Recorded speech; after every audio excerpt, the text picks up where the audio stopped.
안녕하십니까. 우리 세미나에 오신 것을 환영합니다. 오늘 주제는 중독의 석유 자산에 비교할 만한 국가 자산의 확보라는 거대한 주제입니다. 제가 해외에 있을 때는 30년 전의 얘기죠. 한국이 국제사회에 내놓을 만한 것들이 참으로 적었습니다. 코리아누 한국전쟁, 그 다음에 고아수출, 그리고 독재국가, 부정적인 이미지가 많았습니다. 그런데 한국에 돌아와서 어느 대학에 초대를 받게 되었습니다. 경희대학교 한방병원이죠. 한방병원에 원장께서 저를 전국의 원로들이 모이는 모임에 강사로 초대해 주셨습니다. 그때 만난 분이 경희대 초대 원장이었던 노정우 선생님이었습니다. 그 노정우 선생님이 제 맥을 보더니 약을 주는데 한 2시간 지나니까 컨디션이 좋아져서 마약 성분이 있지 않나 하는 연구까지 하게 되었습니다. 이분이 하는 말씀이 한국에는 참으로 자랑할 만한 것이 많은데 그걸 개발하지 못하고 있다는 겁니다. 어떤 자랑할 것이 많냐 물었더니 첫째는 산삼이라는 겁니다.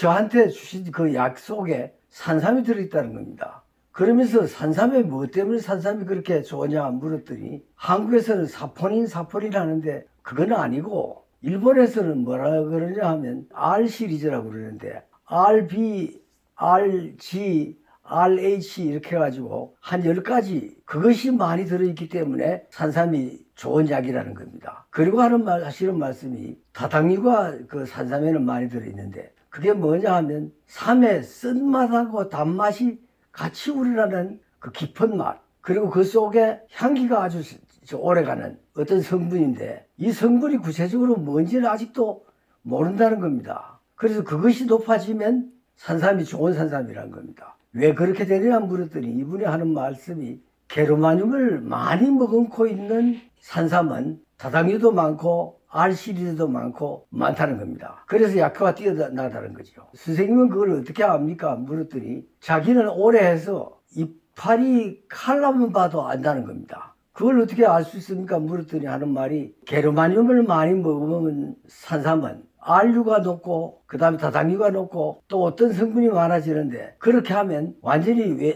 모양부터 바깥 모양부터 다르다는 겁니다. 그 일본의 아사히 박사는 한국의 산삼에서 4189ppm이라는 엄청난 게르마늄 함유량을 가지고 있다고 발표했다는 겁니다. 그래서 제가 그런 얘기를 했습니다. 선생님 그러면 그 게르마늄을 산삼에 먹도록 하면 안 됩니까? 그랬더니 웃으면서 하신 말씀이 100년 동안 독일, 중국, 일본, 대만, 우리 여러 나라에서 해봤지만 안 먹는다는 겁니다. 이 ppm 정도만 주면 삼이 시들어서 죽게 된다는 겁니다. 그래서 제 생각에 제 짧은 시간에는 될 수 있다고 생각하는 겁니다. 그래서 될 수 있을 겁니다. 그랬더니 어떻게 되느냐 설명을 했더니 안 된다는 겁니다. 그건 조금만 더 연구하면 될 수 있을 것 같다고 그랬더니 같이 연구를 하자고 했습니다. 게르마늄에 대한 연구를 함께 하면서 저는 약을 얻어먹으니까 좋고 그분은 제 힘을 빌리니까 좋고 팀이 되어서 연구를 하게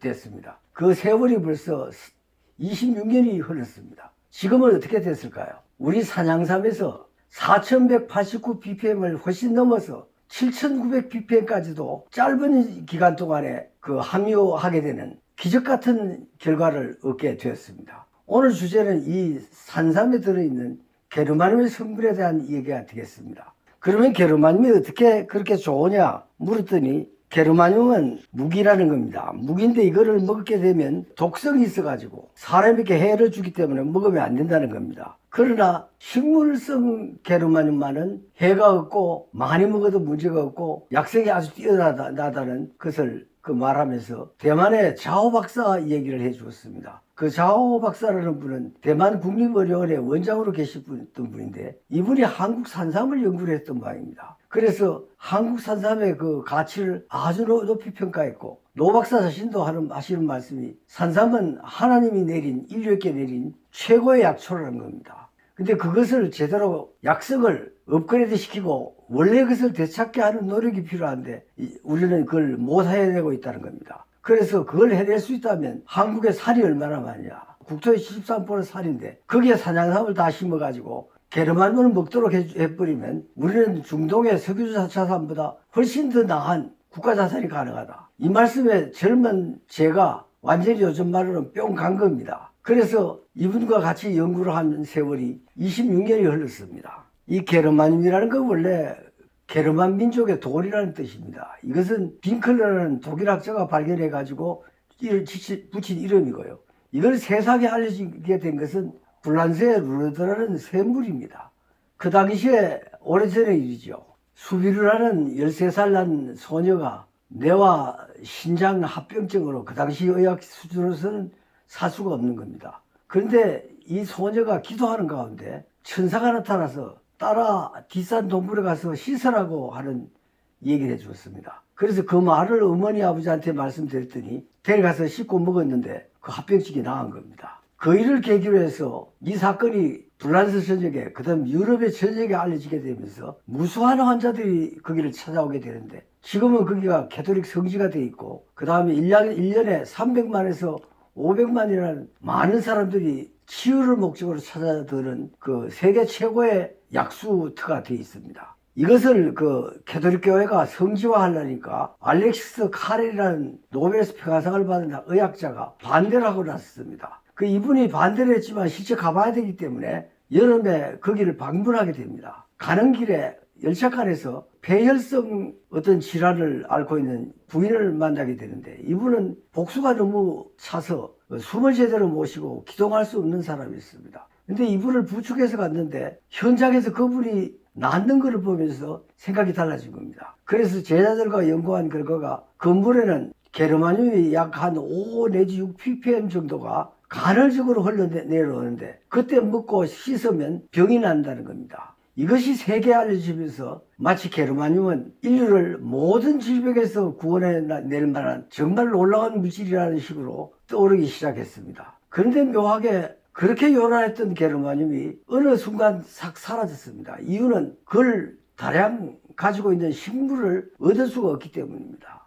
불란서를 이어서 이걸 발전시킨 나라가 일본입니다. 일본의 아사히 이시다 두 교수가 이걸 발전시켰다고 봅니다. 그런데 그분들은 이걸 생합성화해가지고 그러니까 소위 그 미생물에 넣어서 독소를 빼가지고 약으로 쓰려고 했습니다. 그런데 독소가 아주 없어지지 않는 겁니다. 그래서 생합성화를 시켜서 아사히 자신은 후두암을 치료했다고 얘기하는데 일본에서는 얼마 전까지도 의사의 허락하에서 부분적으로 사용할 수 있다 하는 정도밖에 활성화시키지를 못했습니다. 그 한국에서는 이걸 주로 건강 도구들 그러니까 팔찌, 목걸이 뭐 이런 걸로 많이 제품을 만들어 팔았는데 한국에서는 게르마늄이 나지를 않습니다. 한국에서 얘기하는 것은 전부 무기를 얘기하는 거고 일부에서 이제 아주 좋은 성과를 거두고 있는데 역시 일본 비슷하게 생합성화 시켜가지고 기능성 식품까지 끌어올린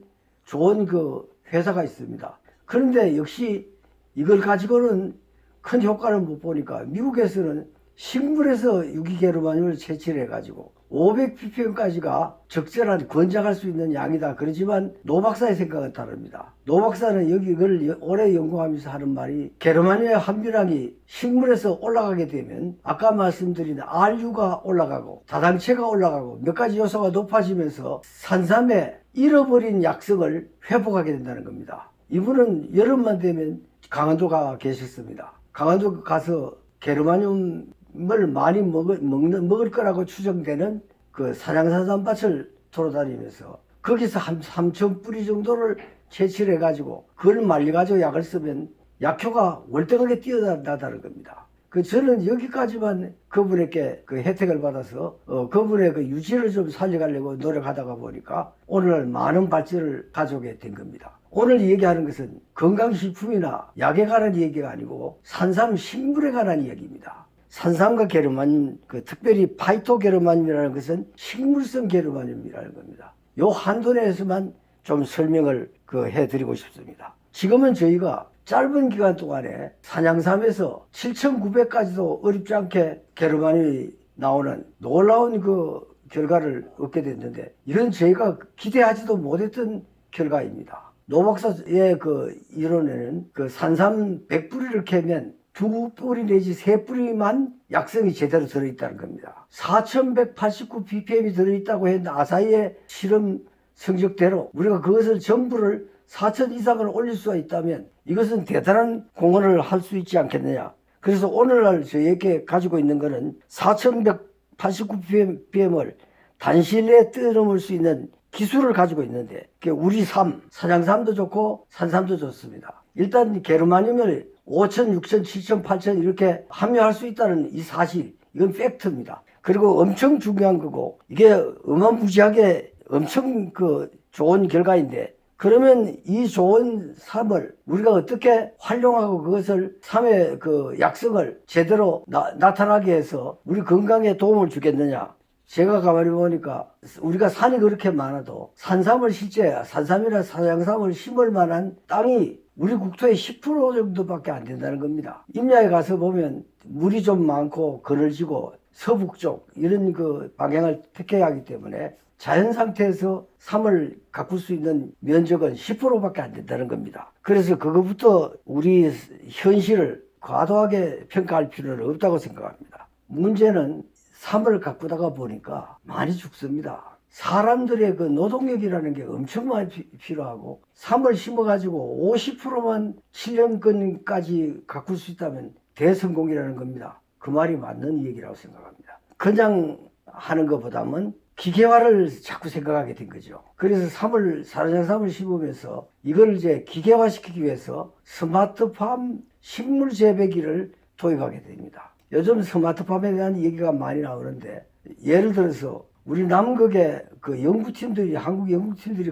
계십니다. 그분들이 딸기나 방울토마토나 야채를 먹고 싶은데 거기서 재배하기는 쉽지 않습니다. 그래서 한국에서 컨테이너에다가 그걸 재배할 수 있는 스마트팜 시스템을 만들어 가지고 심고, 실제 조정은 어디서 하느냐? 한국의 농촌진흥청에서 가꿉니다. 휴대폰으로 농사를 짓는 시대가 됐습니다. 그래서 이거를 사냥삼을 재배하는데 도입해 보려고 애를 쓰는 가운데 지금은 그것까지 성공을 해서 거의 95%를 스마트팜으로 재배하게 됐습니다. 이렇게 되면 어떻게 되느냐? 삶의 규격이 비슷하게 됩니다. 그리고 삶의 안에 들어있는 게르마늄 함유량이 거의 균일하게 됩니다. 그러면 여러 사람 거를 한테 모아서 제품을 만들어도 문제가 없습니다. 그리고 특별히 이 삼은 뽑아서 수확을 해서 20일만 지나면 시들게 됩니다. 그러니까 삼 농사하는 분들에게 있어 제품을 만들고 그거 세계 시장에 갖다 팔 수 있는 네트워크까지 다 만들어내는 것인데, 저희가 그것을 도입을 해가지고 스마트팜으로 산삼을 갖다가 기계에 넣기만 하면 수확할 때까지 스마트팜으로 다 조정할 수 있는 스마트팜 식물 재배기를 개발한 겁니다. 이렇게 되면 크기가 균일하게 되고 함유량이 거의 비슷하게 되고, 그리고 그걸 한테 모아서 제품을 만들어도 문제가 없습니다. 이렇게 되면 산삼 농사하는 분들에게는 대단한 도움이 될 것이고, 저희는 적은 공헌을 하게 될 거라고 확실합니다. 그래서 이걸 어떻게 하면 중독의 석유자산보다 나은 국가자산의 확보 성공했습니다. 여기까지 이렇습니다. 이것을 제대로 쓰게 되면 우리는 엄청난 축복을 받게 될 것이고, 농민들은 이것을 인해서 정말 하늘이 내린 인류 최고의 약초를 가졌다는 자부심과 그걸 가지고 국가에 큰 유익을 가져오는 이런 데까지 나아갈 수 있을 것을 확실합니다. 여기까지만 하죠, 오늘은. 고맙습니다.